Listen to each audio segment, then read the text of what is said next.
guys, so I'm right now here in the coffee shop dahil wala pong pasok ang aking mga anak right now and they tend to wake up early, so but I need my quiet time, you know. So normally what I do is I go to a coffee shop like this. I'll show it to you guys.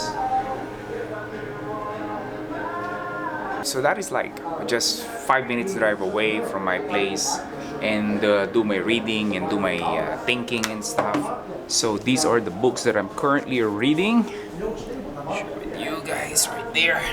So this one, TED Talks on public speaking, coming up with a meaningful content, especially when I decided to do more video vlogs.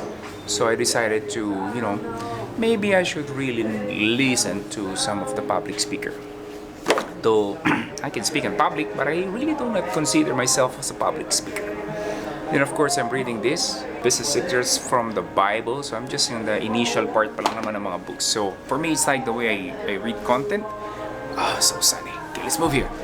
Is I would like to have multiple sources, not just like one author, you know, just one topic. I love the idea that I can learn multiple things and learn new things. So yeah, so this is what it looks like.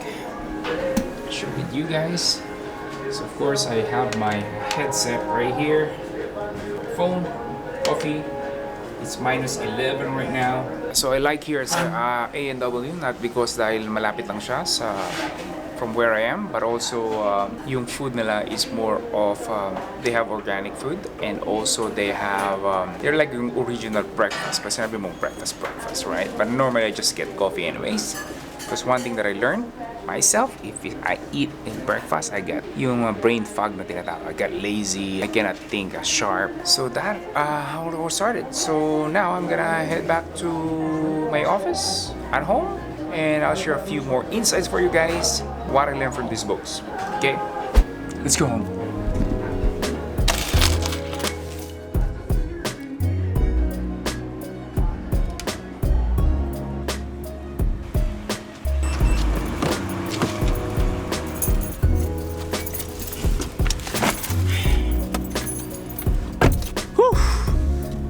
Ito mahirap.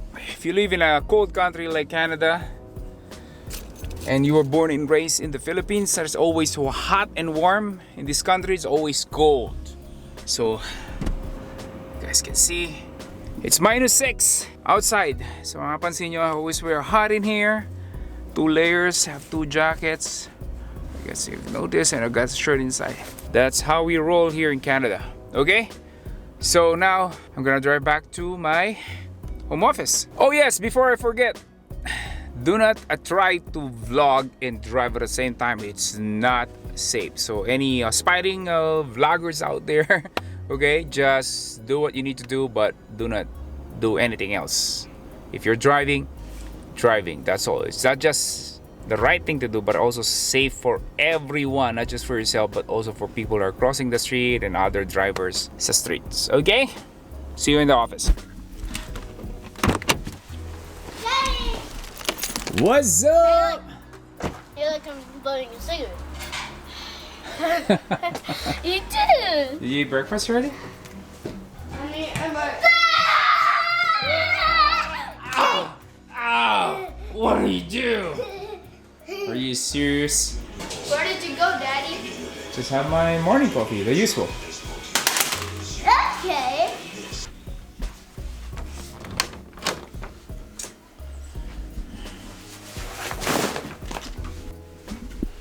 Okay, let's talk again. What I learned this week is one of the biggest revelation, and that is after coaching a lot of entrepreneurs and aspiring entrepreneurs, sometimes they are hesitant to charge money for what they do. So if you are especially yung mga service provider, for example, you know, if you ask them how much, they're gonna say, ikaw, bahala ka na kung magkano ibabayad mo and all those things. And that is wrong in so many ways. And now I was like thinking, why do people do it that way? And one of the things, yun nga, for this week's revelation for me was because they feel that if they charge money, they feel it's like taking money, taking something from someone, instead of they see that, okay, this is the benefits that I got from doing service from someone.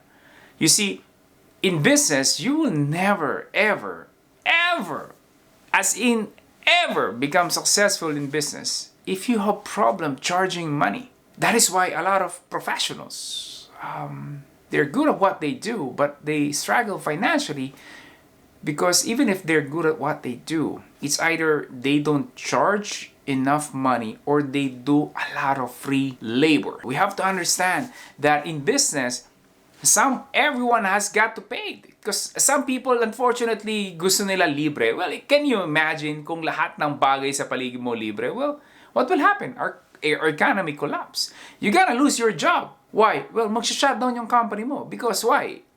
Well, they are not charging money. If they're not charging money, then you don't have money. They don't have money as well to pay you. So, it just doesn't make sense. And I just don't understand why most people, or a lot of people rather, they just want free stuff. Even long time ago, guys, people always charge either even the time na hindi pa uso ang pera, people trade stuff, right? So kung may manok ka, may bigas ako, let's trade.